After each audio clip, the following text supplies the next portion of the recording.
YouTube, another day in flatbed heaven. I'm gonna be honest with y'all. I'm being lazy today. I really am being lazy. I got the option to pick up a load and drop it Monday. I didn't even think twice about it. I didn't even think twice about it. But now that I'm looking at it, I should have opted to take the other one. But I wouldn't have got home this weekend, and I I already booked to get a haircut, which I mean I can cancel the booking, but I haven't had a haircut in probably going on a month now. And so I'm just like, let me just go to the house. And honestly, this particular load, once I looked at it on the map, I'm like, I didn't really wasn't planning on trying to go that far east. It's like right there on the Pennsylvania Ohio line over there. But it is what it is. And then on top of that, the other load that I didn't take, based on the miles and everything like that, it actually was, obviously it's better because I get to drop it, you know, that day, tomorrow. But I'm like, nah. Now, if this was next week, because I'll probably opt to stay out next weekend. If a situation like that occurs, I'll just start it off based on where I want to go. And I'll probably stay out next weekend, if it works itself out. But I need to see if I can get another wire to run it down to my battery for my inverter so I can get my electric skillet working the way it needs to work. So that's another reason. So I want to go by the sound shop and ask the sound shop who put it on if they think that's what the issue is. Because, like I said, it came with 2-gauge wire and they put 4-gauge on it. And I know ultimately the bigger the wire, the more current that can run through the wire. So I think that may be what the situation is, because what would happen was the inverter, it would kick on, it would run a little minute, and then it kick back off until it can build itself back up to the required voltage, to roll or whatever like that. So I think that could be a situation with enough current isn't going through that 4-gauge. And plus I got like a 3,000 watt inverter. I don't have like a 17 or 1800 one, something like that. I went and got the biggest that they had because, I was like, well, I might have a George Foreman or anything in here, refrigerator, stuff like that. So I wanted to make sure I got what I need to do it. And I looked at that electric skillet. It's like 800 watts, which is, I believe it may be less than what that microwave I have has. And like I said, it would take like 8-9 minutes to heat stuff up on that. So if anything, I'll try to go get that other wire and the little sheath that go around it. And what I'll do is I just take the wire off, disconnect it, and run it back. I'll take a picture of how they had it ran through there and run it back, because they don't want you dropping the trailer over here at this company, dropping the trailer go anywhere. And plus, since I'm not going to my parents' house, I'm not going anywhere where I feel comfortable to drop the trailer anyway, because all those little truck stops that in the area that I park my truck at, they all got to sign up, no drop trailer. And I don't want to run the risk. I see guys dropping trailers, but it'll be me that'll drop the trailer and I come back and they done lifted the joker up. So it's only one wire, so I just opt to get I probably tell them I'll probably get about 8 foot of wire, so that way if I have some extra I can cut it. I don't want to get it to where I don't have any extra. So I think 8 foot or maybe 9 foot. I don't know. I forgot how much they charge. I might get a good 9 feet of wire and then cut it to fit and get some of the protectant that goes around it to help, avoid it from getting, nicked or cut or anything like that, to get some of that. So that's what I'll probably do tomorrow. And plug it up and see if that resolves the issue. That's the cheapest alternative versus taking each individual battery out and figuring out, okay, where's the issue? Because I don't really think it's an issue with the batteries, but I mean, you just never know. But anyway, I didn't check in with y'all yesterday after I got to the place, man. I got so mad yesterday, man. I mean, I got mad. So I get to the place yesterday at like 1:40. So I turn in and I see a sign. The sign says with arrows, shipping administrative, like maintenance, blah, blah, blah, like that. And then like it got arrows pointing to shipping and receiving, flatbed entrance, log truck entrance, blah, blah, blah, blah. So I'm thinking, okay,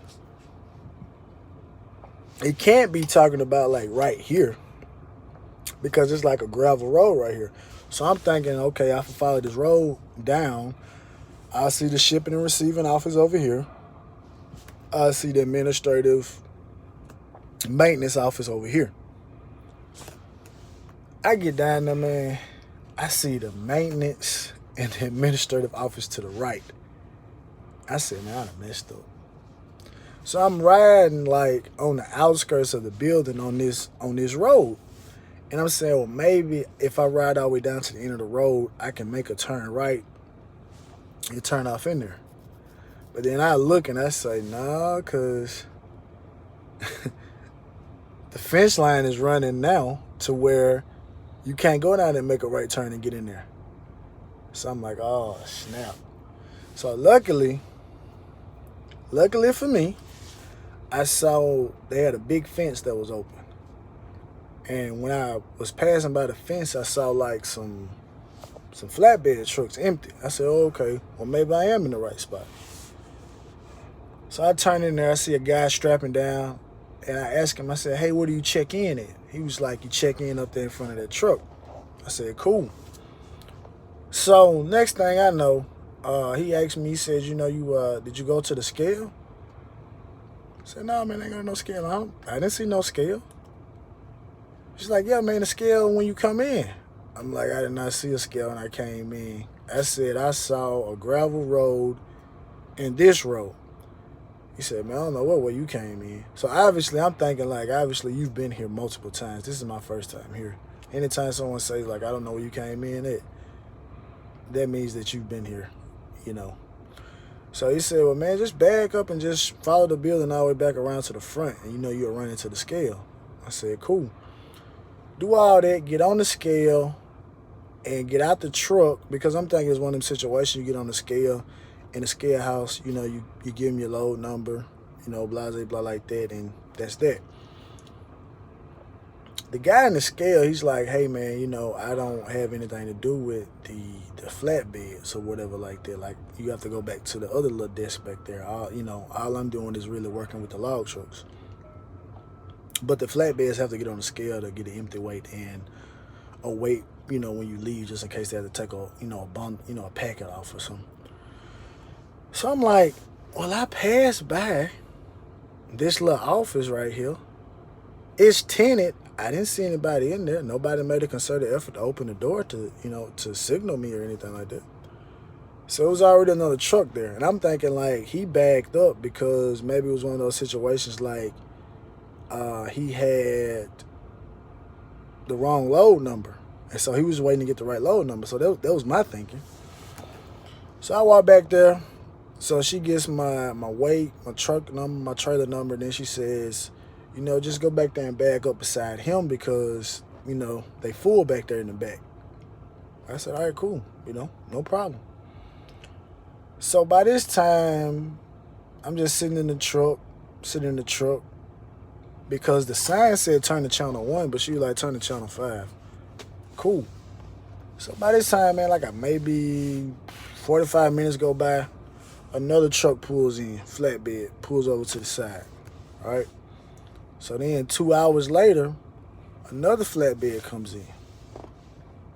So by this time, I've crawled back in my sleeper and I started reading. So he pulls up in front of me and he goes and check in. I'm not thinking anything of it. Like I said, I'm back here reading.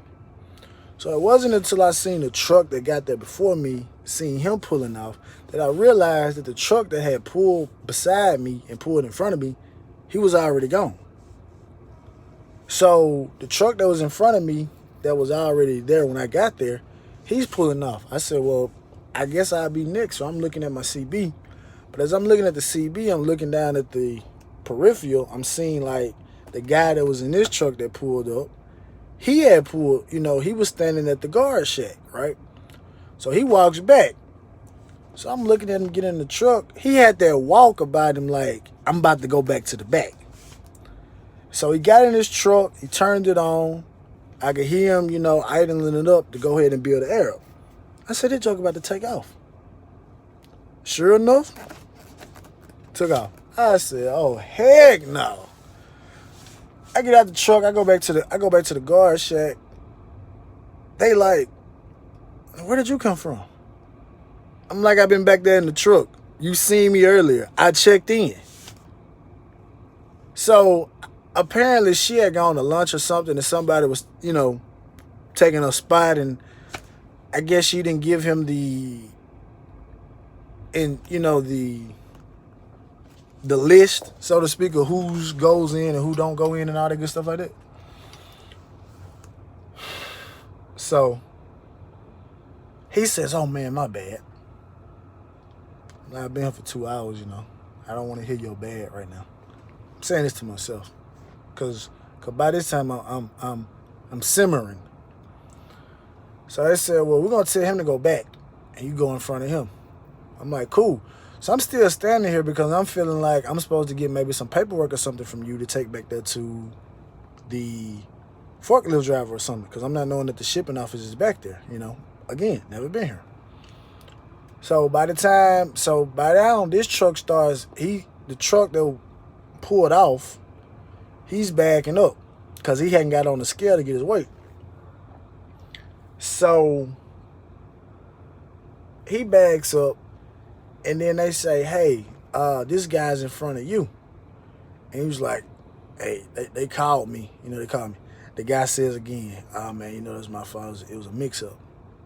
So she's like literally training him on the job, because I'm listening to him. She's saying, if they do this, working on a computer. So I'm just standing here. So he bags on up. This joker got the nerve to turn around and tell me, you gonna go back or not? And I'm sitting up here like, why are you getting smart with me for y'all mess up? Y'all literally let a truck that came in 2 hours after all of us go back before any of us. But you got the nerve to get smart with me. So I just walk off. I'm at 300 now. I'm just shaking my head because I'm like, this is the stupidity. So I get in my truck. So I'm driving. So the driver that had just backed up, I could see him in my mirror. He's doing like, hey, stop. So I'm like, what the hell does he want? So I back up. He's like, yeah, you got to get on the scale. I'm like, what am I getting on the scale for? I've already gotten on the scale. She already knows what my weight is. I've already done this. I back up, get back on the scale. She tells me to wait. Boom, I drive off, get to the back. Check in the back, pull around, get loaded. Guy says, hey, pull up behind that other truck over there. I'm going to bring you your paperwork. Cool. So I'm like, by this time, I'm not going to make it to the part of Georgia I want to make it to. So I said, well, if I can just make it back to McAllen, to the Petro, I know I can get parking over there at this time. So he loads another truck. But, I ain't really tripping about it because I'm like, I'm still strapping and y'all loading, pretty quick. So ain't no big deal. So then when he gets finished loading that truck comes and parks beside me. He starts strapping. So I see another truck pull in the same space that we was in, and he just started loading them. I said, oh, no, man, I'm not about to sit up here and wait for you to load another truck, man. I'm already finished strapping. I only have like an hour and 15 minutes to go. Well, an hour 30 by this time. And I got 61 miles to go. And I'm not going to get directly back on the interstate. I got to go through about 3 or 4 different little towns, so that's going to slow me down. So really, by the time I made it to the interstate, I had 54 minutes left. So I walk back there, get my paper. So he pops the forklift open. He says, hey, man, your paperwork should be over there to the left. And I'm sitting there thinking to myself, why didn't you just tell me to get my paperwork when I was already up here? Instead of got me walking way over here. He was like, just leave me one, sign all 4 and leave me one copy. Just open the window. So I open the window. I don't see a pen. I'm not about to walk back to my truck and get a pen to come back over here to sign one piece of paper and then walk back to my truck. I'm not doing it. So I just left that one copy. I took my 3. I walked off. I ain't have nothing to say. Anytime he said something, because when I give you the thumbs up, no. So I said, man, and at the conclusion, I'm like, man, I had literally been sitting there going on 5 hours. At the conclusion, after sitting there, then after getting loaded, waiting for paperwork, nearly 5 hours I was there. I had a 2 o'clock appointment time. I was 30 minutes, not 30 minutes, I was about 26 minutes early. I was 26 minutes early. I said, man, I didn't even think about it, asking dispatch. I don't even want to do it. I don't even want to worry about it, because I learned that back at TMC. I don't even ask for no detention, because I don't want to run around. I don't even want to run around. I don't even worry about it. I just make it up in some stocks or something. That's the way I look at it. Anytime I lose out some money, I just say, well, I got it right there in the market, so it is what it is. But yeah, man. So now I'm over here. I guess I'm assuming that they going on lunch break. So after yesterday, after getting unloaded real quick, because the guy did me a solid because he went on and unloaded me before he went to lunch. The way it played out, I could have waited for him to go to lunch. I wasn't in no rush to get over there. But no, I'm not going back over there no more, man.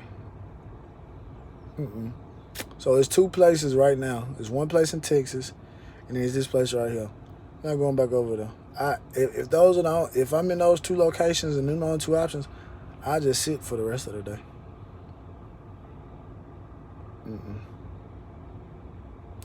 I haven't worked on my my attitude well enough to go back to a location where I feel like that I've had an issue.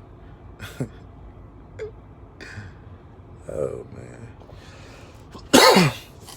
But yeah, so like I said, I guess these folks on lunch, man. So it's no tarp with some pipe.